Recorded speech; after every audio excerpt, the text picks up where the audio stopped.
So all the way back in May of 2020, Terraria released its final and most anticipated update it's ever had, Terraria 1.4 Journey's End.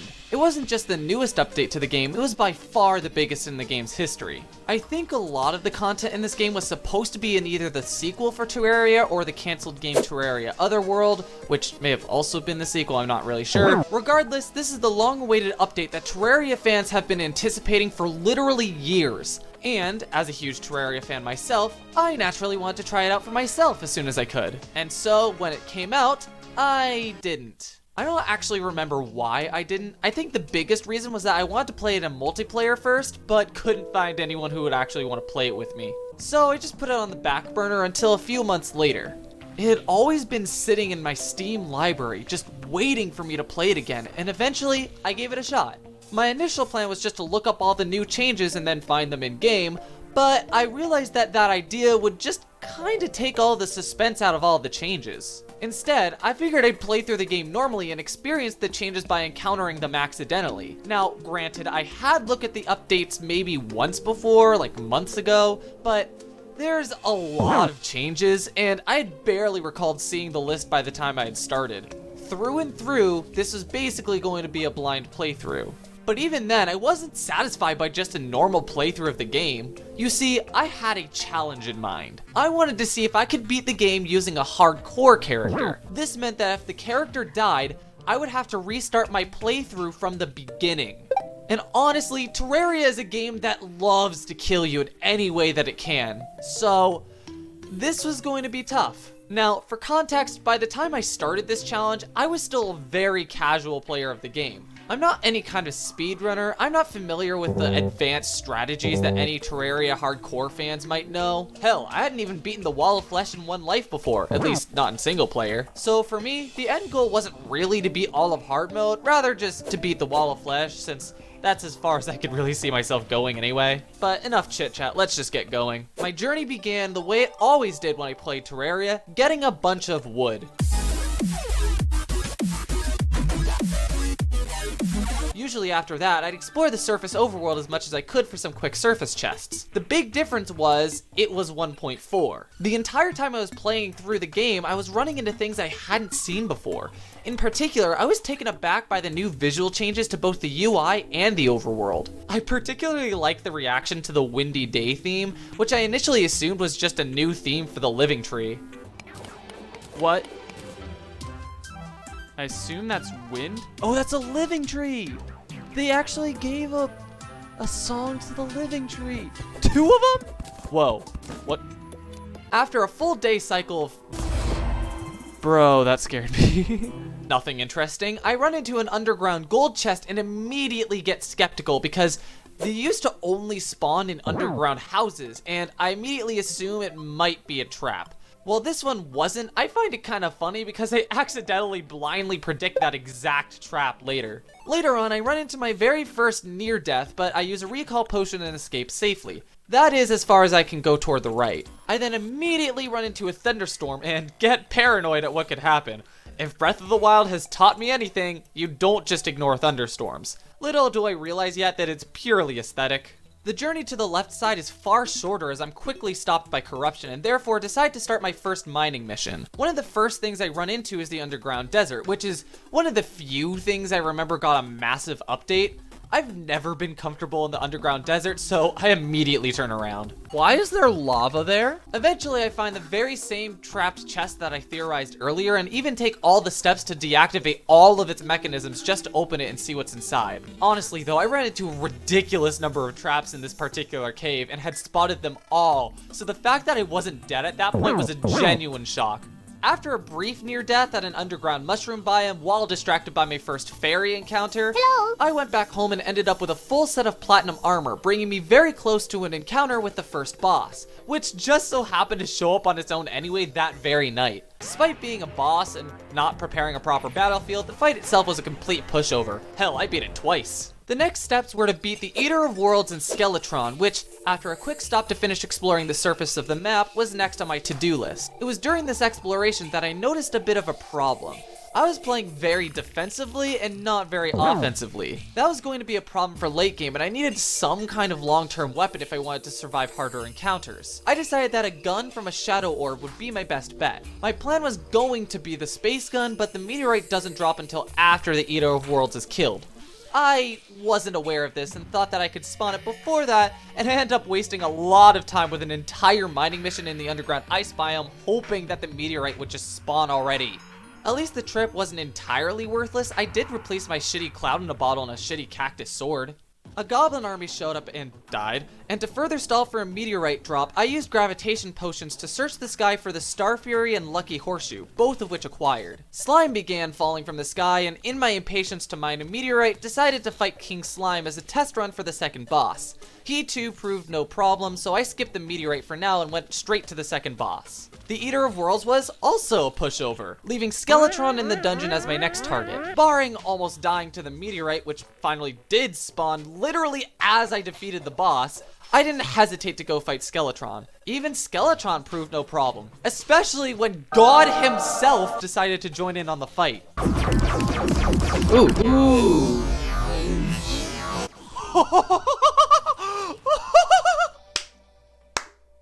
Next up was the dungeon, and I almost fell victim to its big new trap of fake floors breaking to spike traps. I can't express enough how much I hate this dungeon change. It made an already annoyingly confusing biome to navigate through even worse to go through. Despite a couple of other close calls, going through the dungeon wasn't really eventful. I got everything I needed and I bailed. At this point, I was just one boss away from outright winning this challenge. Considering that my previous experiences with the Wall of Flesh have been underwhelming, it felt like a given I would win. Let me again emphasize that this was still my first try in this challenge, so winning so soon kind of felt a bit unsatisfying, like I really wasn't living up to my potential or something. So officially, I decided to up the stakes and change my overall goal. We're beating the Moon Lord now. Since I was now going to continue after beating the Wall of Flesh, I had to make some changes to my strategy. There is a huge difficulty spike between normal and hard mode, and if you aren't properly prepared, you can die just moments into hard mode. Firstly, I found every corruption and dug a elevator at its entrances, which would help prevent its spread in hard mode. I then built a sky bridge, which allowed a quick and easy farming solution for falling stars. This was important because there is an incredibly overpowered weapon called the Star Cannon, which allowed me to use fallen stars as ammo. I figured if I was going to dive into hard mode blindly, I might as well go down swinging. I also dug a 4-block deep path under my world, but still close to the surface, which meant that when I reached hard mode, I could just dig right into that path. All of this was to stop my surface to not get overwhelmed with the evil biomes that spread in hard mode.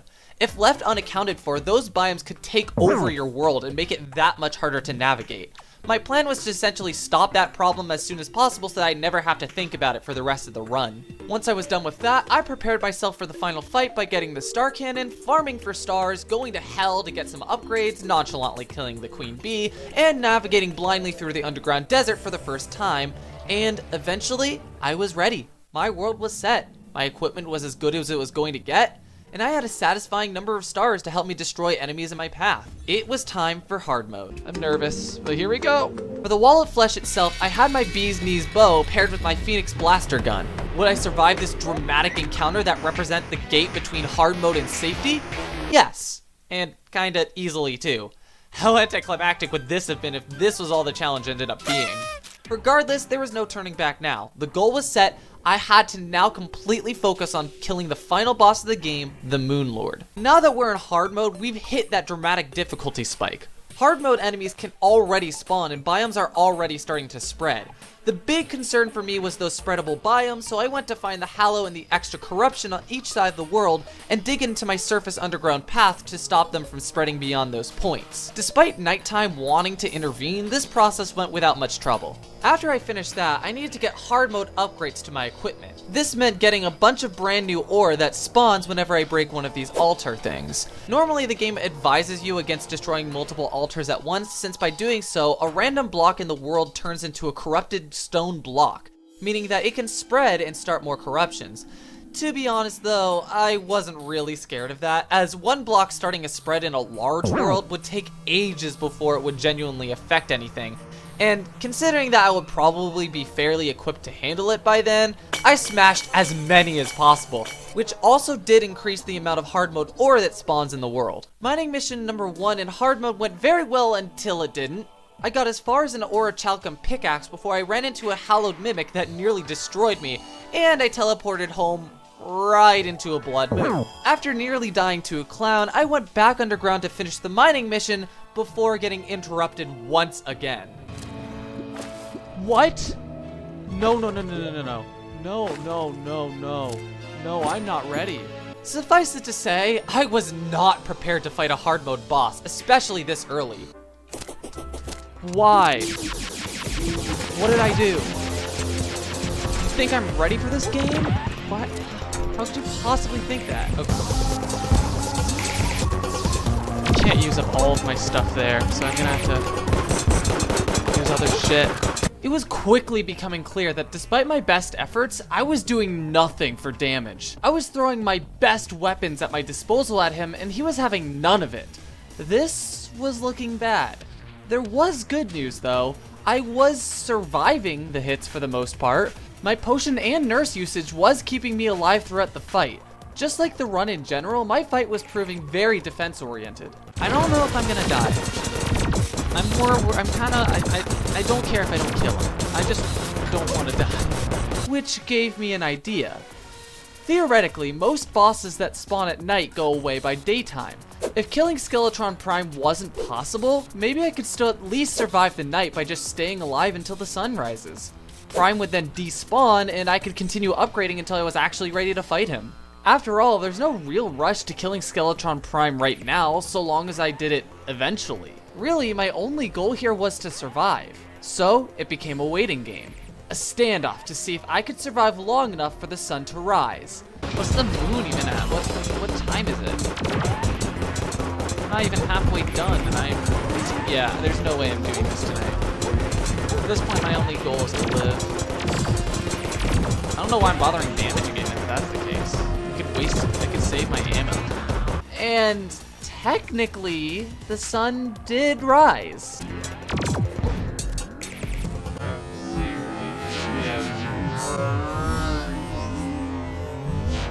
What? Wait, what? I was not even close to paying attention there. Well, that's an anticlimactic end. What the hell even happened there? Fucking devastating. Now, initially, nothing seems to be wrong with this death, right? I just happened to lose track of my health, got careless, and Prime finished me off. But take a look at the damage of the killing blow. Nothing could have survived that. It was an instant kill. So what the fuck happened? So up to this point, I had refrained from looking up anything crucial about Terraria and anything I didn't already know about. However, with this case, I feel like I had no other choice. It felt like if I didn't learn what happened, the challenge itself could wind up being flat out impossible. Again, we're talking an insta-kill here. Okay. So I figured out what happened on the last run. Bruh. Bruh. Bro, what? We just started. It turns out that Skeletron Prime has a special property. If it's not killed by daytime, it gains the properties of a dungeon guardian, an enemy that instantly kills you. This made my heart sink. I had dealt around half of Skeletron Prime's health during that fight, and now I was tasked with killing him before dawn? Don't worry though, it gets worse. I looked into this condition that triggers the Skeletron Prime spawn. Turns out, it's linked to breaking one of these altars. From the moment that you break an altar, then any following night, any mechanical boss can spawn, including Skeletron Prime. Now, why is that bad? Well, see, in order to make progress in hard mode and get upgrades to your equipment, you actually have to break these altars, as breaking them is the only way to obtain the ores that spawn in hard mode, which leaves us with a big predicament. Obviously, we want to prepare ourselves for this fight and come out victorious, and not leave anything to chance. Because of this, we have to properly prepare ourselves for any scenario. To do this, I had to assume the worst case scenario, which is that the moment that you break an altar, you should expect Skeletron Prime to randomly spawn.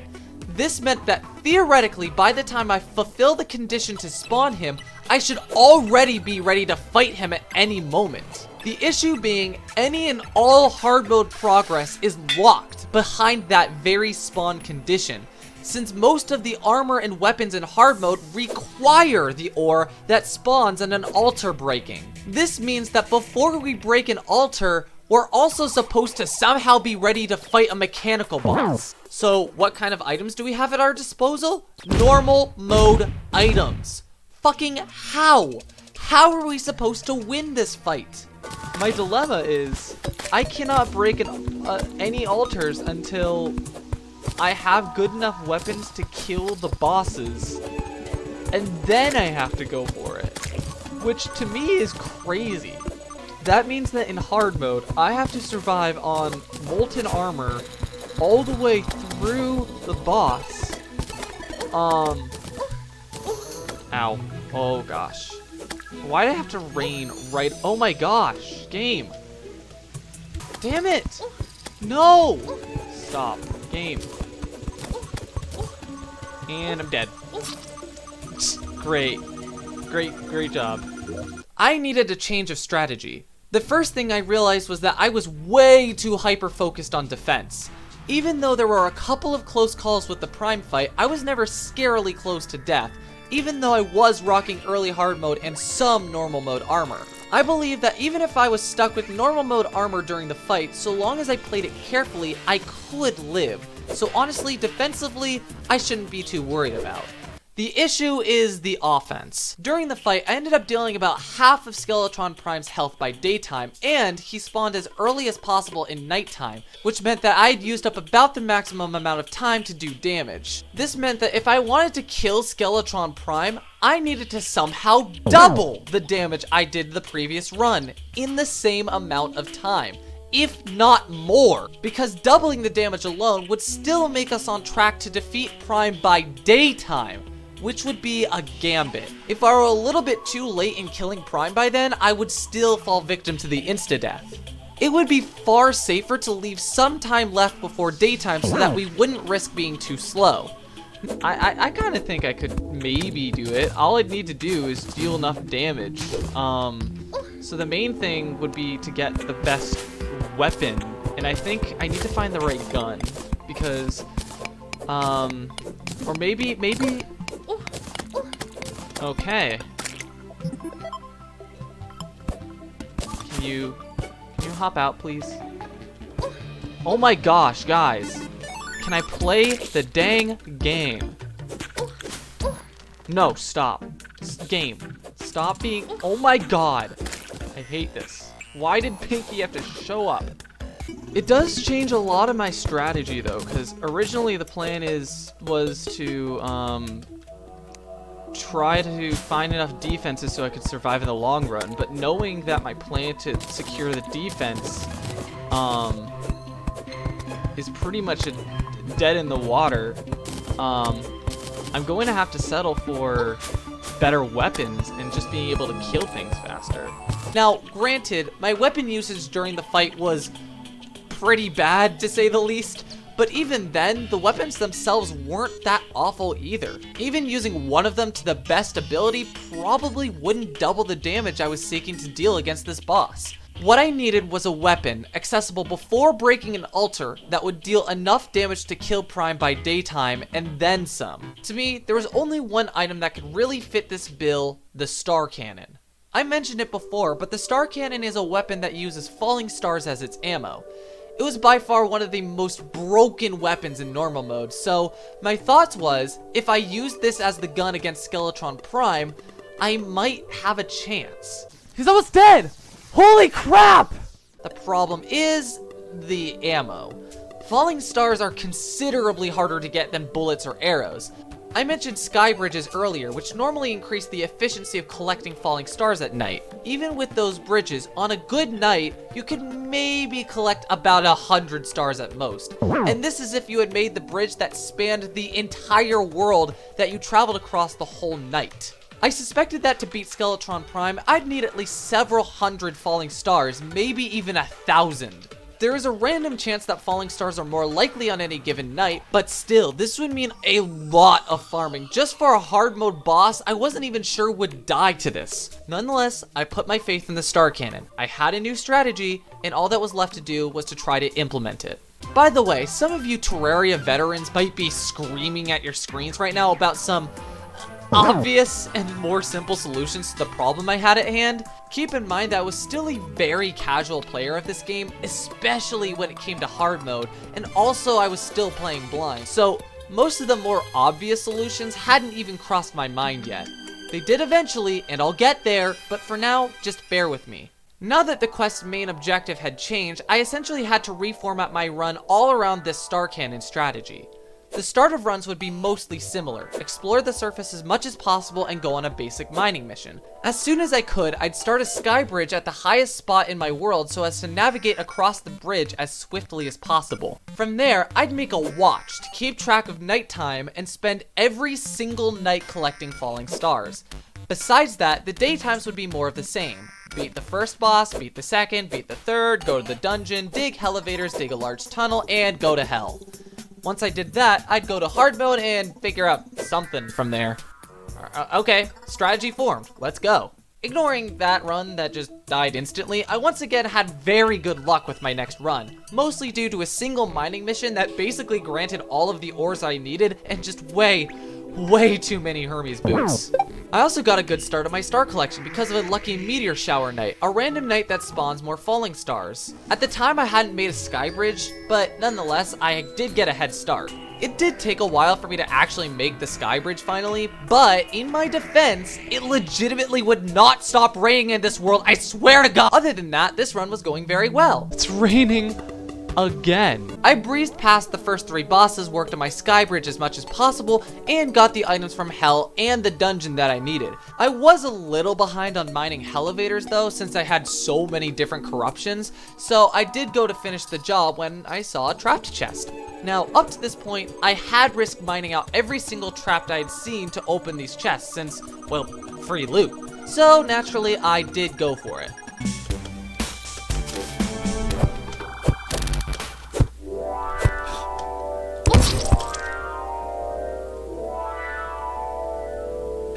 In case you were counting, that's 2 insta-kills now. God damn, I hate this game sometimes. 2 runs later, I got an early metal detector, which made mining much faster. This run too was looking really good and had a good chance of making it deep. I had the weapons, I had been getting plenty of falling stars, and I was coming up with all kinds of strategies to further prepare myself. I bought an ammo box to preserve ammo and was planning on using a dummy to gauge what weapon did the most damage over time. All of this was just to make sure that the star cannon was the way to go. Things were looking pretty good. The last thing I still needed to do was to dig an underground tunnel so that when hard mode started, I could dig to it to prevent hard mode spreading on the surface. The problem was the desert. The desert is made of sand, which likes to fall. Digging a tunnel underneath it was going to be quite the problem. So my solution, get this, was to dig underneath the entire biome. Again, playing blind, so don't blame me for my stupidity. So I started off with that idea. Sorry, can I just rant real quick about these dynamite traps? Because genuinely, what the fuck? Am I supposed to just constantly assume I'm about to get blown up or something? How the fuck was I supposed to see that anyways? Even holding onto a danger sense potion the entire time was never going to prepare me for that one random pressure plate.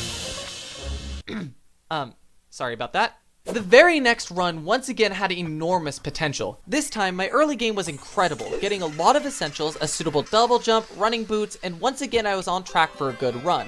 It only took 1 mining mission to get full tier 4 equipment, and of course an easily killed first boss. The second and third bosses took up no time at all either, and digging the tunnels and elevators went far more smoothly than ever before. Finally, on my 6th try, I finally had another run ready to go to hard mode. I had good weapons, plenty of star cannon ammo, and good modifiers on my weapons, all prepared for a victorious Skeletron Prime fight.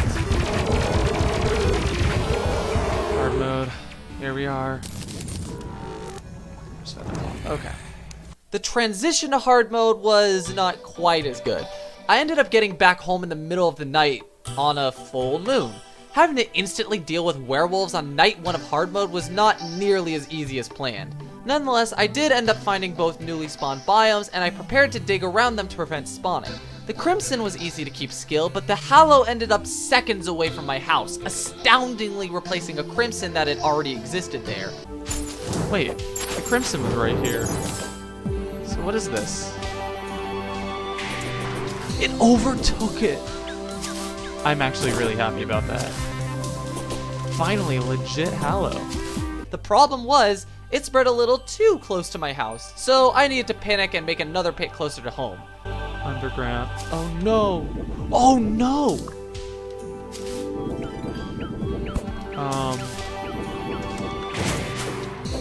It can get us from below. Thankfully, I managed to avoid that kind of problem. Now for step 2 of hard mode. In the worst case scenario, Skeletron Prime spawns the night after you break an altar. So theoretically, if I broke an altar right after nighttime starts, then I have a full day night cycle to work with before Skeletron Prime could spawn. That's at least 20 whole minutes I could spend getting hard mode ore. Even if I already had the Star Cannon, getting insurance armor and weapons that could be better wouldn't hurt me at all. Especially since Skeletron Prime's spawn was in fact random. So right after the next nighttime started, I sloppily destroyed as many altars as I could and started my first hard mode mining mission. Despite nearly dying again to another Hallowed Mimic, I survived night 1 without Skeletron Prime. One night turned to 2 and continued until I had luckily managed to mine out all of the ore I needed. I even upgraded my bow and had a new powerful weapon. Already, this hard mode was looking far better than my first attempt. It seemed like my preparation for the worst case scenario was rendered pretty moot by now, but at this rate, I didn't really regret it. Still without any bosses spawning yet, I decided to start farming some other materials that could help me, such as the Souls of Light and Dark, found by killing enemies in the Underground Hallow and Crimson respectively. Once I had done that for a while, I found a recipe that upgraded a shotgun to something called the Onyx Blaster, which immediately caught my interest. It ended up being by far my best weapon for a long time. At this point, I really didn't have a whole lot to do. I didn't really want to start fighting the bosses any earlier than I had to, but I also didn't really have any specific things left to do. I went underground to farm some more souls and killed a Hallowed Mimic, which was crazy. At one point, a Blood Moon spawned, and I went back home to test my ability to handle it. It turns out that the only difference Blood Moons have in hard mode is the addition of clowns and... Oh, okay. Hi, ma'am. Heal me, and we are... Fuck me! Oh, wait. It's right here. Fuck. Let's go underground now. Yeah, you can tell my confidence level in this challenge is pretty low. Nonetheless, I was still clamoring for something to do, so I decided to upgrade my equipment by hunting for the Ankh Shield and the Terra Spark boots. And astoundingly, I got both items without much of an issue. And a boss still hadn't shown up yet. So now I had a character in full adamantite,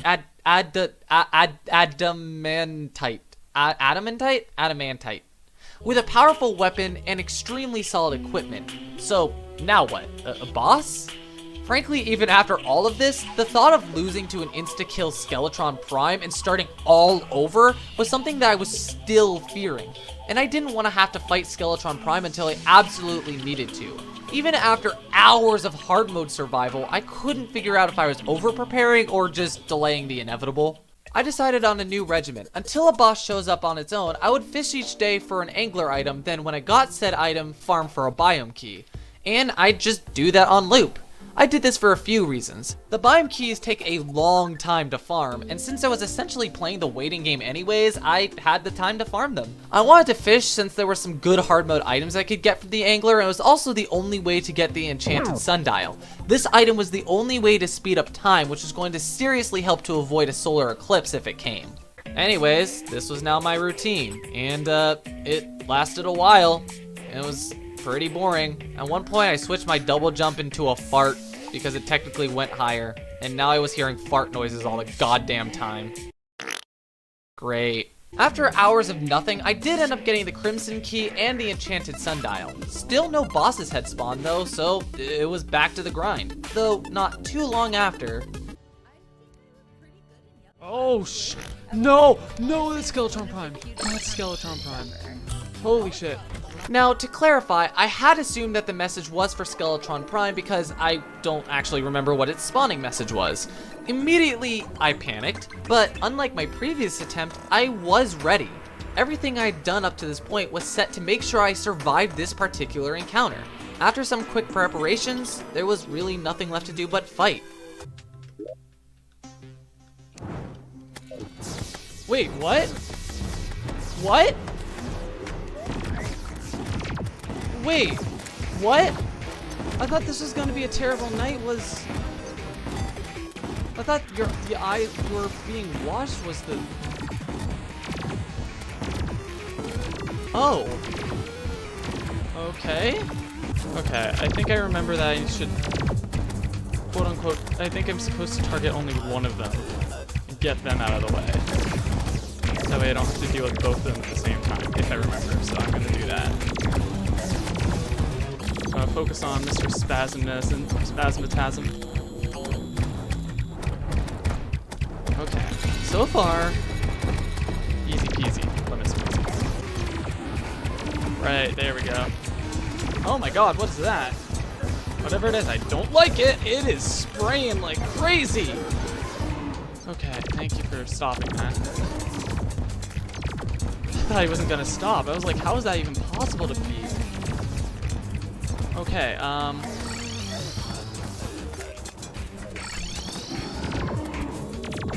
there we go. Not ideal. Okay. I'm not doing the best job here. No, I'm in the house! Why am I in the house? Okay. No. Get out of here, get out of here! Die, die, die, die, die! Okay. Whew. No.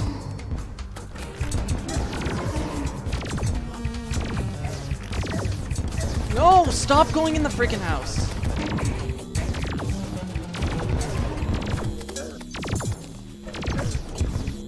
Okay, one down. What's your deal? Okay. I'm not nearly as scared of that. It's plenty of time. Not doing much damage at all. Man. So yeah, despite some close calls, I finally defeated a mechanical boss. While it wasn't Skeletron Prime, it was still satisfying to have some form of progress that showed off my preparation. That being said, even after all this, I still wasn't quite ready to assume myself ready for Skeletron Prime. That night, I decided to fight the twins again so that I could get a little more hallowed bars. The bars dropped by defeating a mechanical boss. When that fight went even better than the first, I did it again. After doing that, I finally had enough hallowed bars to complete full armor and make a new sword. With more upgrades, better weapons, and more defense, I figured I'd have a chance of success against the next mechanical boss, the Destroyer. Unlike Skeletron Prime, the Destroyer doesn't have a way to insta-kill you, so I felt far safer spawning him manually. Nervous! Oh my gosh. Yeah, we're about to have a graveyard here.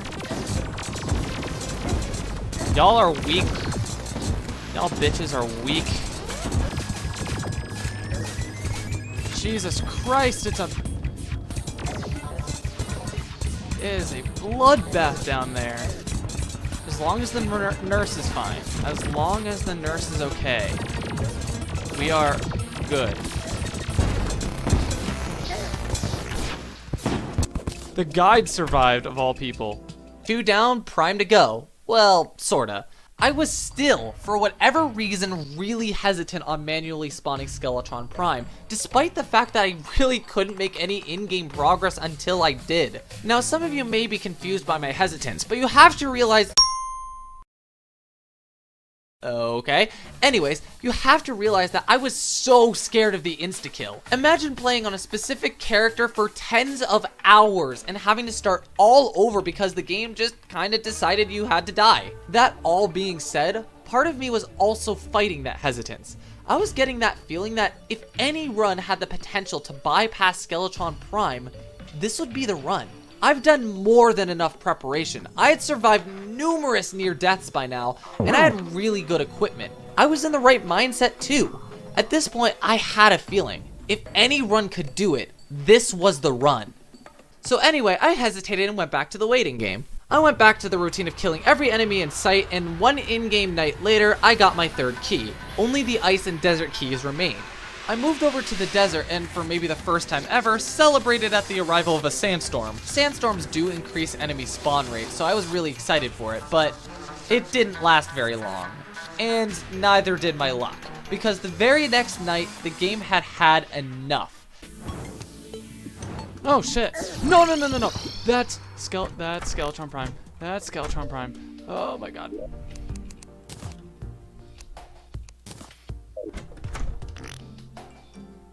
Hold on. There was no delaying the inevitable. Skeletron Prime was coming, whether I wanted him to or not. This is the end of the run.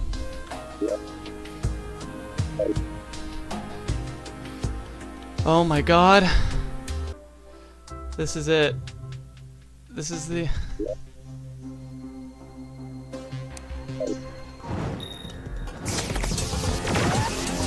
Alright, Skeletron Prime. You better fucking die.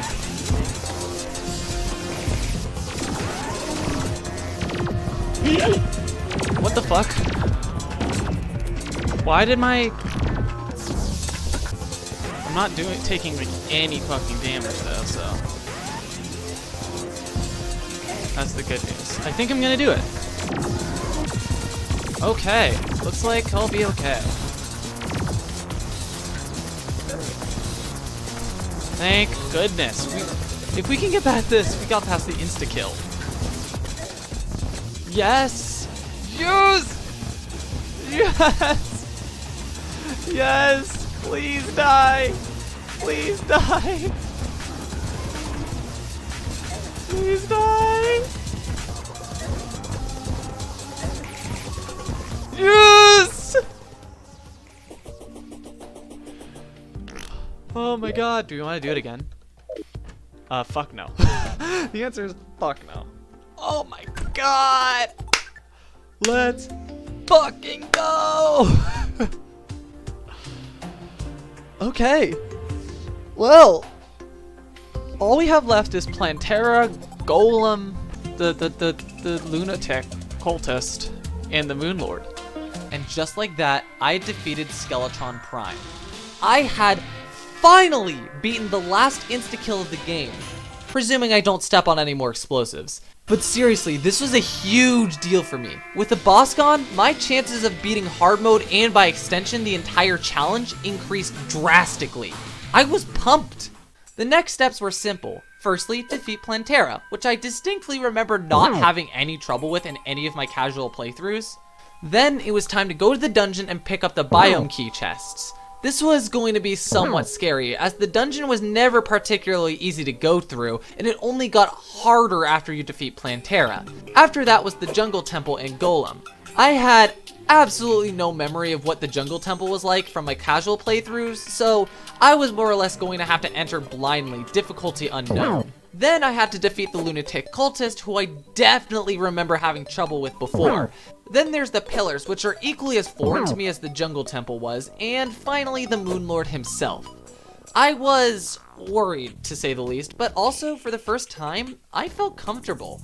Unlike Skeletron Prime, I didn't feel nearly as hopeless. Nothing spelled instant death here. I could actually find the time to upgrade myself, and if I had trouble during a boss, chances are I could just teleport home and try again later. I had options, and that fact alone gave me a lot of hope for this challenge. First things first though, Plantera. Or more accurately, I wanted to finish collecting the biome keys to get them out of the way so that I could fight the bosses in a sort of boss rush format. So I went back to the desert. There's gonna be pirates invading, isn't there? Oh! That's a lot worse. That is a fuck ton worse.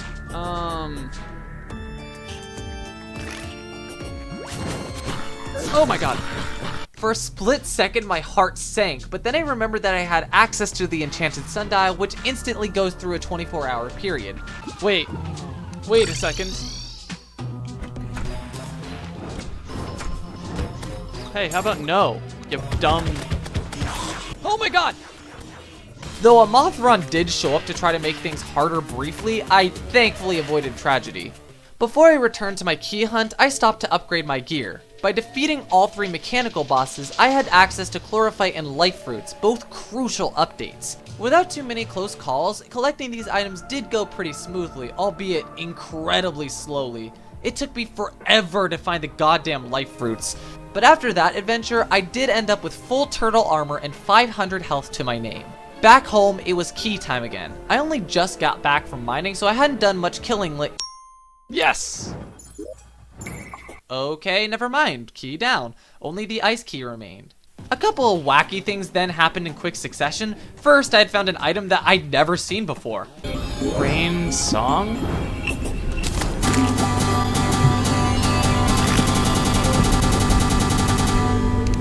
That is amazing. I have not had a musical instrument before. Hell, I didn't even know playable instruments existed in this game. Then I ran to King Slime. Wait, oh shit, okay. Hello.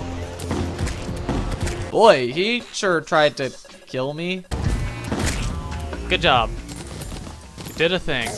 After some time, a blood moon spawns, and since I'm desperate to both prove myself capable of anything and also, increase the spawn rate of enemies, I try to stay back and fight the clowns. Showing up. Oh, no, he hasn't. Fuck you. Okay, he's dead. Not his things? Yeah, I didn't think so. See, they blow up. Okay. Okay, well, I survived. Oh my god!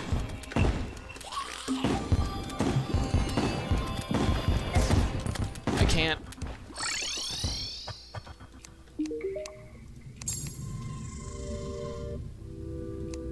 There we go. Well, at first it didn't go so well. After a few fights, I did manage to survive, getting tons of bloody tears in the process to try again the next night. Eventually, a pirate invasion happened. I was a bit worried, but considering I was hunting enemies in the snow, I wasn't too concerned. The damage I do to the army is cumulative, so as long as I go home, fight a couple, and then leave whenever I'm in danger, I should be fine. Basically, I just wanted to keep killing ice enemies until I absolutely had to go home. It did come at the problem that if a solar eclipse happened while the pirates were invading, I'd basically be forced to fight something. Solar eclipses I don't think can happen at the same time as pirate invasions. Maybe.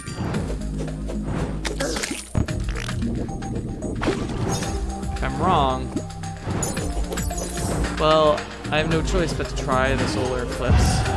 Because I do need to try to defeat a Mothra at some point, because that gives me the sword. Luckily, there was no chance that would ever... Oh, come on! My options now were to fight the pirates or fight the solar eclipse enemies. Considering that I was key hunting and the solar eclipse increases spawn rate, I tried staying at the snow biome to hunt. Thankfully, nothing in the solar eclipse ended up proving much of a threat, not even Mothron. I was somehow able to handle it for most of the day. Wait, no! No, what I wanted to do! Fuck me! No! Wrong button! No! Okay. Here we go. Out of sight, out of mind. Wrong invasion. You can't... Wait, where did my sword go? Okay, well, here's the thing. It is almost certainly somewhere around. I'm gonna be using my gun.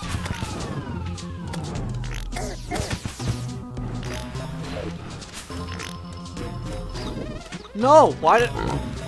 Ah! I keep forgetting about this stupid fucking... So, suffice it to say, it may have been the least successful mission of key hunting I could have had. With a prime opportunity, I missed a lot of time, dropped a weapon along the way, and didn't even get a key out of it. Hey, at least I was still alive. When daytime rolled around, I found my sword and took care of the pirates no problem. Well, maybe not no problem, but with the help of cheesy and bullshit tactics, yeah, sure, why not, no problem. It was at this point that I was starting to get a little cocky. I had now survived a solar eclipse, a pirate invasion, and multiple blood moons. call me overconfident, but with that kind of resume, it's hard to not feel somewhat invincible. I think the game was ready to call me out on that though, because... Oh my god, I got it! My goodness gracious, we're done. Let's fucking go.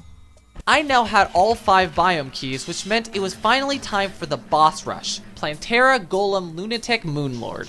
Gone were the days of over-preparing, since between these fights, there was really nothing to overly prepare. First up, Plantera. Like I said before, I really wasn't too worried about Plantera since I didn't recall having any trouble playing casually. Add on the fact that I had just survived a pirate invasion and a solar eclipse and, well, you could probably guess how this boss fight went. Next up was the return to the dungeon, now littered with a lot harder enemies. My plan was to follow the fastest path to each biome chest under a calling potion to hopefully avoid any and all enemies that might come my way. Frankly, I think it went a little too perfectly. I took so little damage in the dungeon that it was almost a non-event. But hey, I did get Tiger, and that is always worth it. I love him. I love him. The next up was the Jungle Temple in Golem, easily the least familiar place to me up to this point. I decided to take it slowly to avoid hitting any traps along the way, which did prove to be the wise choice. As I was keeping an eye out for my traps, my Tiger, which I had named Desi, was killing anything and everything in sight before I had a chance to get there myself. Before I knew it, I was at Golem. After some small preparations, I was more than ready to try Golem out and... Wow, what a pushover. I may have taken some damage, but boy did I demolish Golem. Hell, I had so much time left on my potions, I fearlessly fought him 3 more times with even less trouble. With even more upgraded weapons and equipment, I went back home to do something unprecedented. I manually summoned the solar eclipse. Yeah, it turns out I actually had to defeat Mothron since it had an item I wanted, which would eventually lead to the best possible sword I could get before Moonlord. So I did want it as soon as possible. I feel like fortune is smiling on me at this point as I took care of the eclipse no problem. And I also got the best modifier on the Terrablade first try. Seriously, the fact that I was now dominating the game was now giving me overwhelming confidence. Nothing left to do but to press forward toward the endgame. The next boss, the Lunatic Cultist, would set off a chain of events that lead directly to the final boss of the game, the Moonlord. My first plan with the Cultist would be to use the Piranha Gun, the item I got from the jungle chest. This is because the Cultist has an attack where he duplicates himself and attempts to summon a dragon entity. If you attack the real Cultist, he'll stop the attack, but if you attack any of his copies, he'll ignore any attacks to him and summon a dragon. The Piranha Gun locks onto him, and no matter how much he teleports, the piranhas will follow the real one. And at first, this strategy was working very well. Ow. 70 damage. Jesus. 42. I'd like to heal, please, if I could. Oh my god! Can I please heal? Thank you. I might need to back out.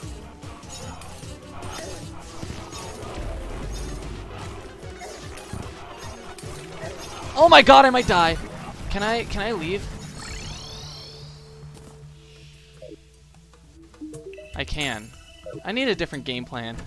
So clearly, although effective for a bit, it wasn't going to carry me through the fight.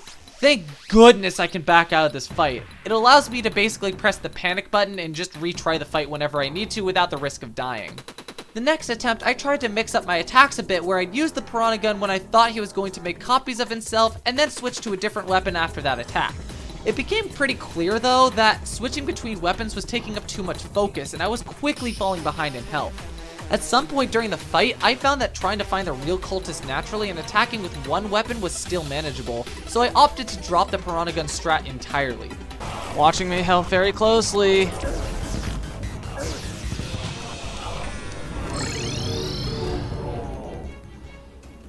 I'm not taking any chances. The third attempt started off far worse, but I decided to switch to the Vampire Knives, a weapon that healed as I attacked. Because of that, I maintained similar health throughout the entire battle. Any damage he dealt to me was quickly healed. While I did summon the dragon by accident at one point, I still handedly defeated him the third time with a far better weapon lineup. Next up were the pillar battles. I knew going in this was going to be complicated, as defeating the fourth pillar of the 4 triggers the spawn of the Moon Lord, meaning that there would be no time to prepare for the Moon Lord in between. Most likely it meant I wouldn't have time to use the materials from the pillar, so I would basically have to decide which pillar's items would be the least helpful in the Moon Lord battle, and I decided to settle on the summoning focused pillar since I already had a pretty good minion lineup. My plan was to fight all of the pillars besides the Stardust pillar to make items with their drops, and save the Stardust pillar for last right before fighting the Moon Lord. First up was the Nebula pillar. The pillar itself spawned at the top of the living tree, and when I fought the nearby enemies, only a select few were really capable of reaching me. Spamming vampire knives overall made this no problem, especially when the pillar lost its defense. One down. Then there was the Vortex pillar. This one had given me even less trouble since vampire knives refused to let my health down. It didn't hurt at all that these bug-like enemies grouped up and I exterminated them. Fun fact, there's a debuff with this pillar that messes with gravity to make you go all over the place, and normally it's supposed to hinder you, but I just kinda love it. I'm usually airborne anyways with these pillars, and since I wasn't doing much anyways besides throwing darts at things, it was nice to not have to worry about pressing the spacebar all the time. 2 down. Then there was the Solar Pillar, far and away the scariest one of the bunch. As expected, it quickly whittled down my health. That being said, vampire knives are still overpowered, and I abused them to survive. Admittedly, this process was a lot slower this time, but little by little I got the pillar's defenses down, and eventually... There we go, nice. Now vampire knives to survive. 3 down. This was it. No more crafting after this. All that was left was the last pillar, and immediately after that, the Moon Lord. There was nothing left in between me and the end. Anything and everything I did was leading myself to this moment. It was time to put all of my cards on the table, use every useful resource, leave no material behind. There would be no time to breathe. The next time I defeated a pillar, I would be thrust right in. This was my last moment of peace. All of my equipment, all of my items, all of my work, it all culminated in what I was about to do now. Every potion I took, every boss I fought, every item I made, every strategy I formed, it all got me to where I was now. Nowhere left to go. It was time to stop wasting time.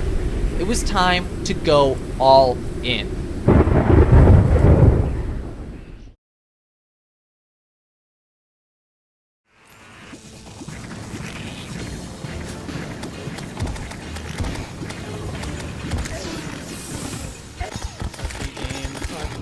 Here we go. Yeah. I don't have money! Oh, motherfucker! I just realized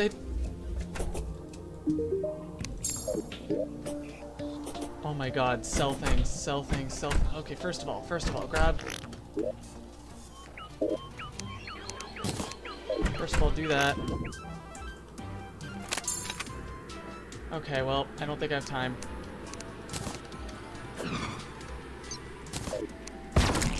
I can't believe I forgot.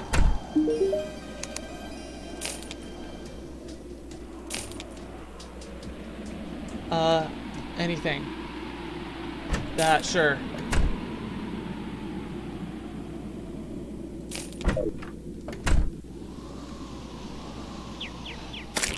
Oh my lord. B.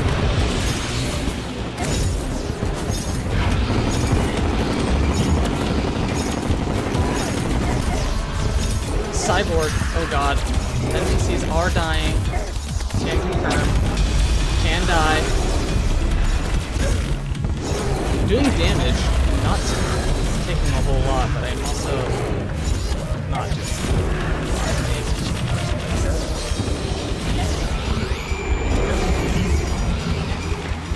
Lord. Am I doing damage? Oh, here's the thing I need to defeat. I get it. Oh my god. It took me long enough to figure it out. Oh hey, the cyborg came back. Nothing too crazy going on, just fighting the Moon Lord. I don't think I'm doing the right thing. I don't think I'm supposed to be. Am I doing the right thing? Damage here is not... The cyborg keeps dying. trying to focus on... I don't remember if that's even what I'm supposed to focus on in the first place.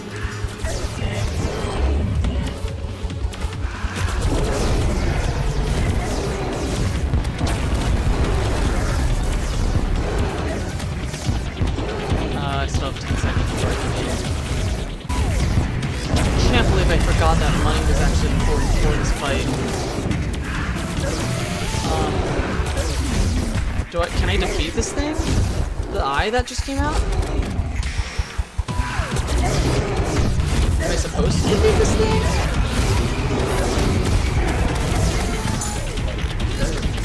I have healing when I need it. How many do I have? 13. Can I defeat this? Or is it just there forever?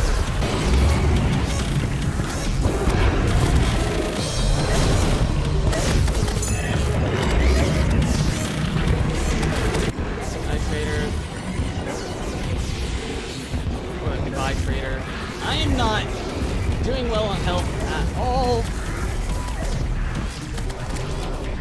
I don't have money! No! I'm gonna die.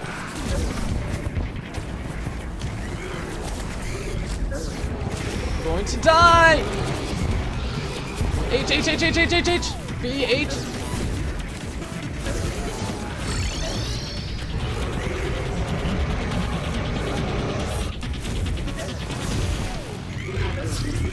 Fuck! Well.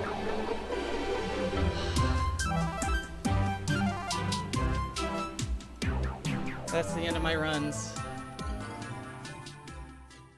I couldn't believe my overlook. Without that error, my outcome of this entire run could have been different.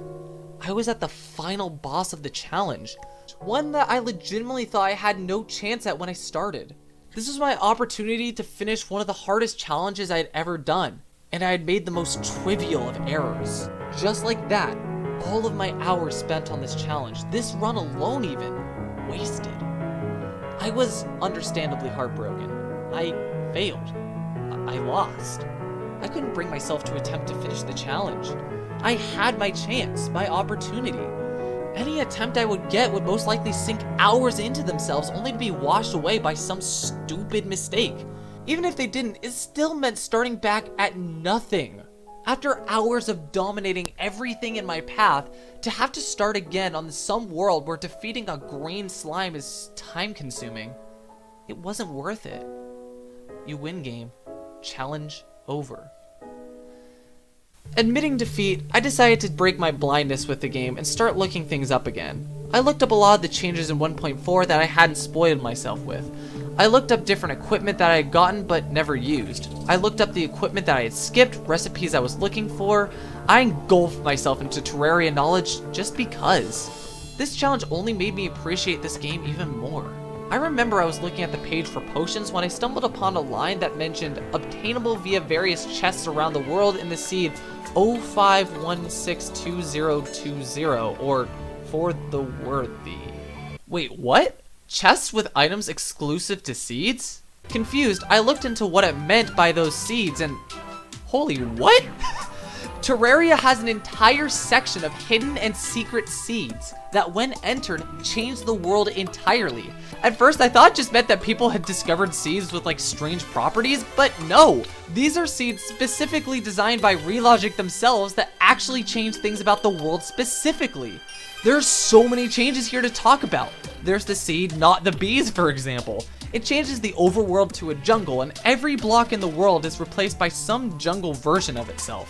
There's the For the Worthy seed, which changes little things that make the game harder. The enemies are harder, the caves are more dangerous, the blocks themselves have dumb properties, and bosses are faster and deal more damage. Yeah, maybe that one's not for me. But the one that interested me the most was a world called the Drunk World. Rather than For the Worthy, its world changes seemed a lot more random. It seemed like the developers just put changes that they had thought of, like, what if we had a world with twice as many living trees? Or put both the Corruption and Crimson in the same world? Or what if we take these houses in the underworld and then move them to the opposite spot? A lot of these changes feel like it's opposite day, and it's fucking weird. It's probably why it got the fan-dubbed name Drunk World. Naturally, I was curious. I booted up the game and tried out this world and listened to this goddamn music, holy hell!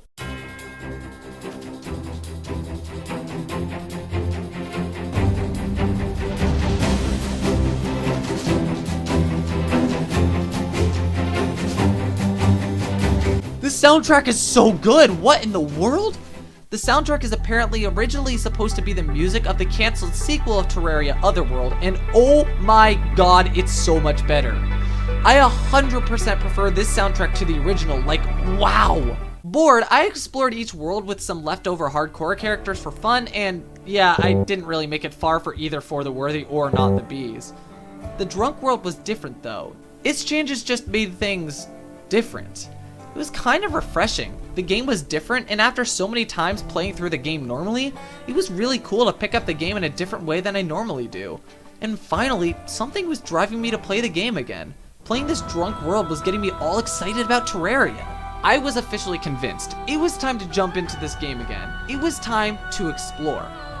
And frankly, since I'm playing the game again, why not do it hardcore style?